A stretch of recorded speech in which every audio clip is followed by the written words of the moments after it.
भगवती वासुदेवाय। ओम नमो भगवती वासुदेवाय। ओम नमो भगवती वासुदेवाय। श्रीमद्भागवतम् seventh canto, chapter 10, text. Ito utasya sarvasaha madanga sparsaninanga lokan dasyati supraha. Translation by Srila Prabhupada. My dear child, your father has already been purified just by the touch of my body at the time of his death. Nonetheless, the duty of a son is to perform the Shraddha ritualistic ceremony after his father's death so that his father may be promoted to a planetary system where he may become a good citizen and devotee. भगवान नरसिंहदेव कहते प्रहलाद महाराज को ये प्रिय वत्स तुमर पिता मोर सरस्पर्श करी शुद्ध हो जाइछन् तथापि पुत्र कर्तव्य मृत्यु परे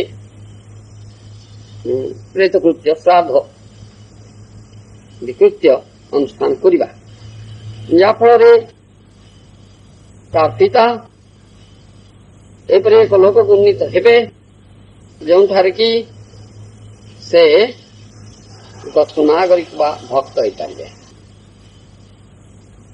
भूतप्रेत जोनि रहिले बड़ कष्ट मिले कारण से सफ्ट बॉडी सूक्ष्म शरीर था भूतप्रेत माने ग्रस स्थूल शरीर पाते तेणु से बहु कष्ट पाते सब चेष्टा करते गोटे स्थूल शरीर भर प्रवेश करें किपरि गले प्रवेश कले कि रिलीफ मिलगला से भूत पशि जाए भूत लगे पिटे जदि कूल कौन वैष्णव पुत्र जात हो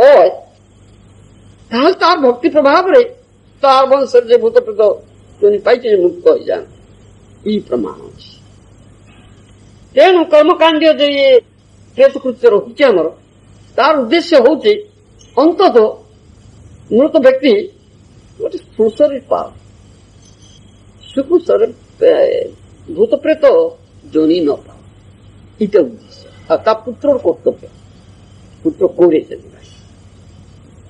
किंतु एठारे भगवान नृसिंहदेव कहते पिता हिरण्यकशिपु से विशुद्ध हो जाइछन् भगवान को कर्तव्य विशुद्ध हेबनी भगवान हाथ में लाई हाँ एगुड़ाक आवश्यकता कौन अच्छे किसी ना ये प्रेत कृत्य कर कौन सी आवश्यकता ना कहीं उपदेश दौरान केवल वेद विधिटा को मानवा मैटर ऑफ एटिकेट सामाजिक वेद विधि विधान जहाँ अच्छी तब मानु तुम्हें कहीं तो न मानवे कि मानवे ना हाँ जत आदि श्रेष्ठ तत्तर जन सत प्रमाण कुरुते लोक तदनुवर्तते ये गीतार उपदेश श्रेष्ठ व्यक्ति हाँ नेतृस्थानीय व्यक्ति जहाँ आचरण करेंगे इतर लोक मैंने अनुसरण करेंगे तेणु ये प्रहलाद महाराज दैत्येन्द्र दैत्यकुल राजा प्रधान भक्त नेतृस्थानीय व्यक्ति ये जब न करेंगे मैंने कहीं तेणु वेद विधि गुड़ाक भांगी ना वेद विधि न भांग वेद विधि मानु एपाई ये कथा कहते न से दरकार ना हाँ पिता तो विशुद्ध हो जाइए प्रेतकृत्य कौन से प्रेत जन्म हे ना कि कहते तो विश्वनाथ चक्र ठाकुर कहले से उच्चतर लोक को जाकि भक्त हे तो प्रेत हे ना प्रेतकृत्य को करवा कौन दरकार ना ये केवल यही उद्देश्य ये सामाजिक जो वेद विधि विधान अच्छी से अंगा न जाओ अंत भांगीदे तो लोक मान साधारण लोक मानबे ना लोक शिक्षा पाई ये दरकार ये कहले न यार आवश्यकता की चीज नहीं ଏ ହେଲା ଆମର ବିଚାର। ଦ୍ୱିତୀୟ କଥା ହଉଛି ଯେ ହିରଣ୍ୟାକ୍ଷ ହିରଣ୍ୟକଶିପୁ ସେ ତ ଜୟ ବିଜୟ, ସେ ତ ବୈକୁଣ୍ଠ ଦ୍ୱାରପାଳ ଥିଲେ ଭଗବାନଙ୍କ ସେବାରେ। ସେମାନଙ୍କୁ ବ୍ରହ୍ମ ଅଭିଶାପ ହେଲା, ତେଣୁ ସେମାନେ ଏଠି ପତିତ ହେଲେ ଆସିକରି। ଆଉ 3 ଜନ୍ମ ଅସୁର ଜନ୍ମ ପାଇବେ। ଆଉ ପ୍ରତ୍ୟେକ ଜନ୍ମରେ ସେ ଭଗବାନ ହାତରେ ମରିବେ, ଭଗବାନ କଥା କହିବେ ନାଇଁ। ସେଥିପାଇଁ ସେମାନଙ୍କର ସେ ରାଜ୍ୟରୁ ପତନ ହେଲା, ନହେଲେ ବୈକୁଣ୍ଠରୁ କାହିଁ କାହାର ପତନ ହବ? ବୈକୁଣ୍ଠ କାହାର ପତନ ହବ ନା। ଯଦ୍ଗତାନ ନିବର୍ତ୍ତନ୍ତେ ତଦ୍ଧାମ ପରମ। ଭଗବତ ଧାମକୁ ଯଦି କିଏ ଗଲା ସେ ଫେରିବ ନା, କାହିଁ ଫେରିବ? କେବେ ଇଚ୍ଛା କାହିଁ କରିବ? ଏଇ ବାକି ଅଭିଶାପ ଫଭିଶାପ ହେଲେ ସିନା ଆସିବ, ନହେଲେ ତ ହବ ଆସିବ ନା କେହି। ଏଇ ଯୋଉ ଅଭିଶାପ ହେଲା ଭଗବତ ଇଚ୍ଛା, ଭଗବାନ ଇଚ୍ଛା କଲେ, ନହେଲେ କାହିଁକି ଅଭିଶାପ ତାଙ୍କୁ? 4 କୁମାର ଭକ୍ତ କାହିଁ ଅଭିଶାପ ଦିଏ? କାରଣ ଇଚ୍ଛା ହେଲା, କାହିଁକି ଇଚ୍ଛା ହେଲା ଭଗବାନଙ୍କର? ଘର ଇଚ୍ଛା ହେଲା ସେ ଯୁଦ୍ଧ କରିବେ, ଯୁଦ୍ଧ କରି କିଛି ଆନନ୍ଦ ପାଇବେ। କାହା ସାଙ୍ଗେ ଯୁଦ୍ଧ ହିଁ କରିବେ? ଭଗବାନ ଯେ ଲୀଳା କରନ୍ତି ନିଜ ଲୋକଙ୍କ ସାଙ୍ଗରେ ଲୀଳା କରନ୍ତି, ତାଙ୍କ ପାର୍ଶ୍ୱ ମାନସ ଲୀଳା କରନ୍ତି, ଅନ୍ୟ ସାଙ୍ଗେ ତ କରିବେ ନା। ସେଥିପାଇଁ ସେମାନେ ଅସୁର ହେବେ, ତାହେଲେ ଭଗବାନ ଯିବେ ଯୁଦ୍ଧ କରିବେ, ଏଇ ଲୀଳାଟା ହବ ଯୁଦ୍ଧ ଲୀଳା। ଏଇ ବିଚିତ୍ର ଇଚ୍ଛା ଭଗବାନଙ୍କ, ସେଥିପାଇଁ ଏତେ କଥା ହେଇଗଲା। ଏବଂ କର୍ଣ୍ଣ ହେବେ ପୁଣି ଅସୁର, ପୁଣି ହେବେ ଅସୁର, ତାପରେ ପୁଣି ଶିଶୁପାଳ ଦନ୍ତବକ୍ର ହେବେ, 3 ଜନ୍ମ ହେବେ ନାଇଁ। କିନ୍ତୁ ଏଠି ଭାଷ୍ୟରେ କୁହାଗଲା, ବିଶ୍ୱନାଥ ଠାକୁରଙ୍କର ମନ୍ତବ୍ୟ ଉଦ୍ଧାର କରି ପ୍ରଭୁପାଦ ମହାରାଜ କହୁଛନ୍ତି ଯେ ଯଦିଓ ହିରଣ୍ୟକଶିପୁ ବିଶୁଦ୍ଧ ହେଇଥିଲେ, ତଥାପି ତାଙ୍କୁ ଉଚ୍ଚ ଲୋକରେ ଜନ୍ମ ନେବା ପାଇଁ ପଡିବ, ଯୋଉଠି ସେ ପୁଣି ଭକ୍ତ ହେଲେ। ଏଇଟା କହିଦେଲି। କିନ୍ତୁ ଆମର ତ କଥା ହେଲା ସେଇ ହିରଣ୍ୟାକ୍ଷ ହିରଣ୍ୟକଶିପୁ ଯେ 2 ଭାଇ, ସେ ପୁଣି ଅସୁର ହିଁ ଜନ୍ମ ହେଲେ ଏଇଠି ରାବଣ କୁମ୍ଭକର୍ଣ୍ଣ ନାହିଁ। ତାପରେ ପୁଣି ରାମଚନ୍ଦ୍ରଙ୍କ ହାତରେ, ଭଗବାନ ରାମଚନ୍ଦ୍ରଙ୍କ ହାତରେ ମରିବା ପରେ ମଧ୍ୟ ପୁଣି ଶିଶୁପାଳ ଦନ୍ତବକ୍ର ହେଇଛନ୍ତି। ସେ ଶେଷ ଜନ୍ମରେ ଯେତେବେଳେ ମଲେ ଭଗବାନ କୃଷ୍ଣ ହାତରେ, ସେତେବେଳେ ସେ ଗଲେ କହିବେ। ଏଇ ପୁଣି ହାୟର ପ୍ଲାନେଟରୀ ସିଷ୍ଟମରେ କେମିତି ଜନ୍ମ ହୁଏ କଣ କଥା? ଏ ତ ଏଇଠି ଜନ୍ମ। ଏ ବଡ ଗୁରୁତ୍ୱପୂର୍ଣ୍ଣ କଥା, ରହସ୍ୟପୂର୍ଣ୍ଣ କଥା। ବୈଷ୍ଣବଙ୍କର ସେଥିପାଇଁ କଥାଟା ରହସ୍ୟଟାକୁ ସହଜରେ କେହି ବୁଝିପାରନ୍ତି ନା। ବିଶ୍ୱନାଥ ଚକ୍ରବର୍ତ୍ତୀ ଠାକୁର ଯାହା କହିଲେ ତା ତାତ୍ପର୍ଯ୍ୟ, ଗୁଡ ତାତ୍ପର୍ଯ୍ୟ ଅଛି। ତା ତାତ୍ପର୍ଯ୍ୟ ହଉଛି ସେମାନେ ସେଇଥିପାଇଁ ବୈକୁଣ୍ଠ, ସେଇ ଯୋଉ ସ୍ପିରିଚୁଆଲ ପ୍ଲାନେଟକୁ ଯିବେ, ସେ ମେଟ୍ରିକ ପ୍ଲାନେଟରେ ପୁଣି ସ୍ପିରିଚୁଆଲ ପ୍ଲାନେଟକୁ ଯିବେ, ତାଙ୍କର ସେଇଠିକି ଯିବେ 3 ଜନ୍ମ। ତାର ତାତ୍ପର୍ଯ୍ୟ, ସେ ସେବା ନିଯୁକ୍ତ ହେବେ ସେମାନେ। ସେ ତ ଭକ୍ତ, ଭଗବାନ ସେବା ଯେ କରନ୍ତି ଭକ୍ତ ଆଜି ନା। ଏଇ ହଉଛି ତାତ୍ପର୍ଯ୍ୟ। କୌଣସି ପ୍ଲାନେଟରୀ ସିଷ୍ଟମ ଏଠି ଏ ଭୌତିକ ଜଗତରେ କାହିଁ ଜନ୍ମ ହେଇଛି? ଭୌତିକ ଜଗତରେ 3 ଜଣ ତ ଅସୁର ହେବେ, ଏଠି ମର୍ତ୍ତ ଲୋକରେ ନା। ଏଇ ଗୁଣ ତାତ୍ପର୍ଯ୍ୟ। ସେ କେବେ ହିରଣ୍ୟାକ୍ଷ ହିରଣ୍ୟକଶିପୁ ଏଇଠି ଏଇ ଭୌତିକ ଜଗତରେ ଉଚ୍ଚ ଲୋକରେ ପୁଣି ଆଉ ଜନ୍ମ ହେବାର ନାହିଁ। ଏ ହଉଛି ପାଠ। ଆଉ ଗୋଟେ କଥା ହଉଛି ଯେ ତାଙ୍କ 3ୟ ଜନ୍ମରେ ଯେତେବେଳେ ସେ ଭଗବାନ କୃଷ୍ଣଙ୍କ ହାତରେ ମଲେ, ସେତେବେଳେ ସେ ବୈକୁଣ୍ଠକୁ ଗଲେ। ଆଉ ଏଥର ଗଲେ ନାହିଁ କି ତାପରେ ରାବଣ କୁମ୍ଭକର୍ଣ୍ଣ ହିସାବରେ ମଲେ, ତାପରେ ଯାଇନାହାନ୍ତି ସେମାନେ।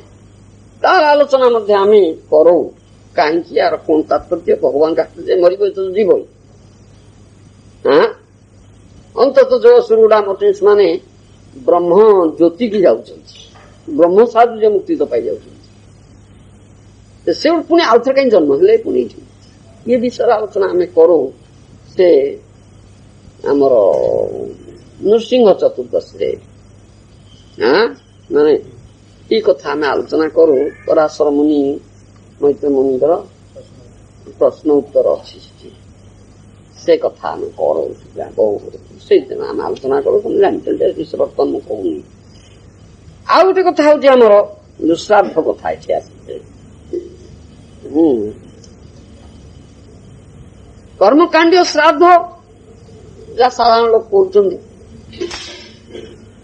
करना विध श्राद्ध बा असुर श्राद्ध बोली कह प्रकृत श्राद्ध नुहे राक्षस श्राद्ध विध श्राद्ध बा राक्षस श्राद्ध बोली कह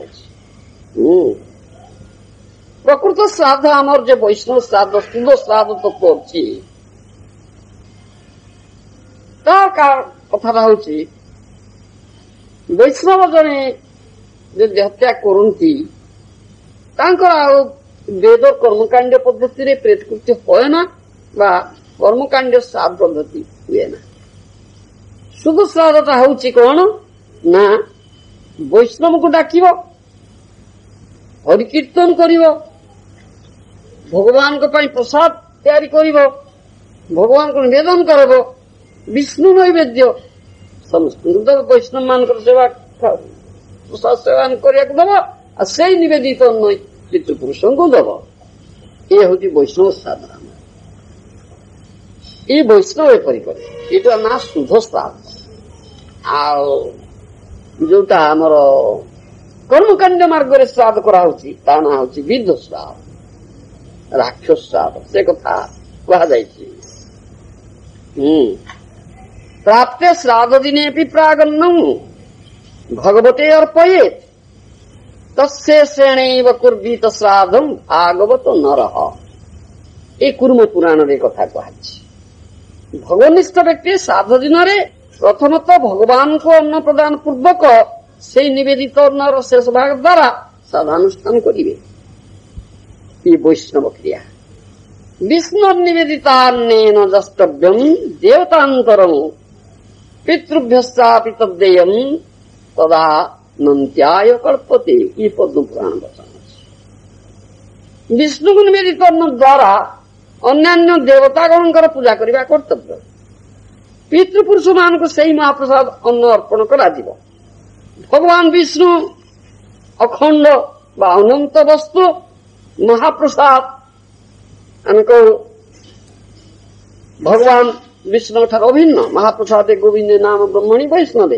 ये कथा आम कहूँ महाप्रसाद जगन काल अभिन्न वस्तु ताहा खंडित वस्तु नुहे महाप्रसाद ताहा पितृ बा देवतागण को अर्पित हेले अत्यंत धर्म अर्थात से भगवत सेवा प्राप्ति योग्यता प्राप्त है तेणु वैष्णव माने कर्मकांड पद्धति अनुसरण करती ना वैष्णव मानकर कुशधारण निषिद्ध अच्छे कर्मकांड पद्धति कुशधारण करा जाए हाँ संकल्प चतुर्धावान पितृदेवार्चनादिकं विष्णु मंत्रोपदिष्ट कुर्यात् कुशधारण ये स्कंद पुराण रे अच्छे जदि कौन व्यक्ति विष्णु मंत्र लिखित होता है ताहले से संकल्प दान पितृदेवता आदि अर्चन प्रवृत्ति एवं कुशधारण करिवे भगवतंकर गया श्राद्ध पिंड आदि प्रदान कौन आवश्यकता ना गया दे श्राद्ध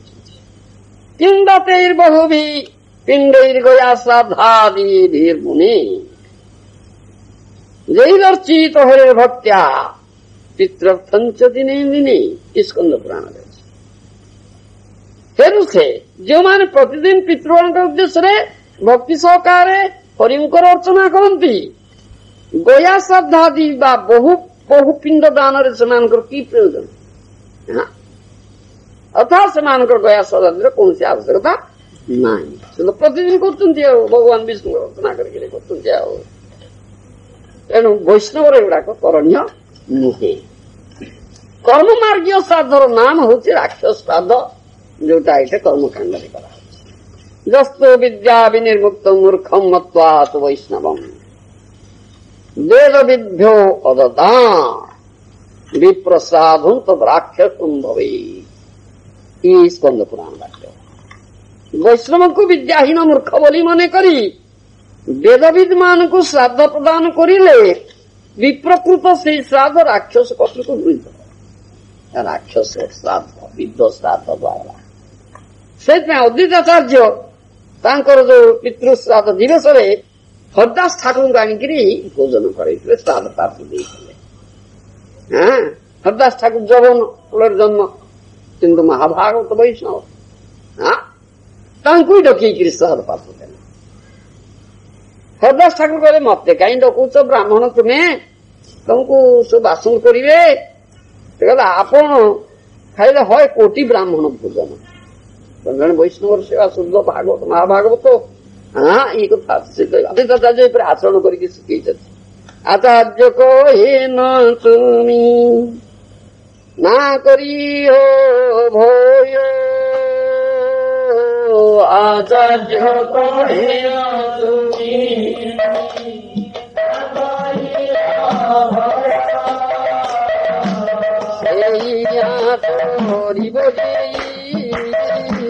शास्त्र मत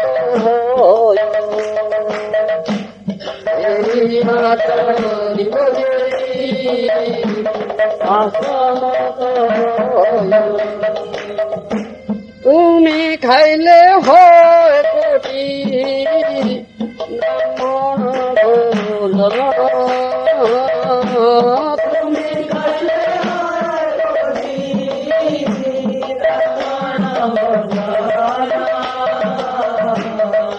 कोटि श्राद्ध पात्र कराइल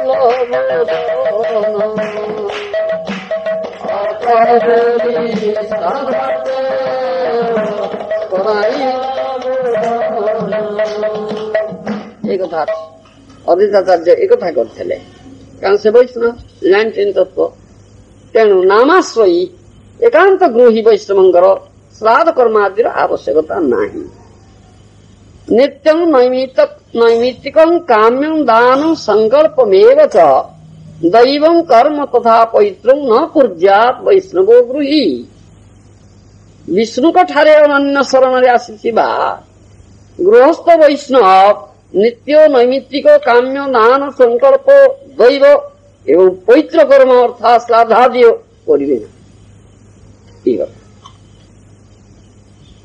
वैष्णव रे कृत्य तथापि श्राद्ध दिवस जहाँ से कले अद्वैताचार्य ताई करा श्राद्ध करने कोई आवश्यकता नहीं प्रतिदिन तो से दौचे वैष्णव पूजा अर्चना कर भक्ति प्रभाव रे सब तो मुक्त ही गले तार पितृपुरुष त्रिसप्त पुरुष 21 पुरुष उद्धार करते लगे वैष्णव पुत्र हाँ कौन आवश्यकता किंतु श्राद्ध दिवस पालन करवा श्राद्ध दिवस वैष्णव मान को डाक हरि कीर्तन करा विष्णु को नैवेद्य करा विष्णु प्रसाद महाप्रसाद समस्त दिया अद्वैताचार्य कले हरदास ठाकुर को श्राद्ध पात्र तुम्हें खाए है कोटि ब्राह्मण भोज एक वैष्णव भोजन करो कथा এটা শাস্ত্র সম্মত কথা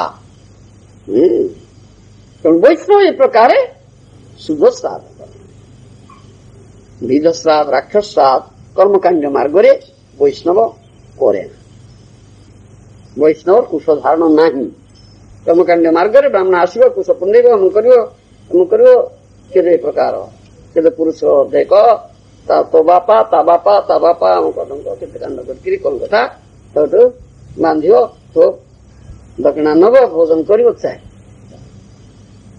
पाठ तेणु वैष्णव एक प्रकार करे ना ताई राक्षस श्राद्ध विध श्राद्ध प्रकृत श्राद्ध नुहे ये आमर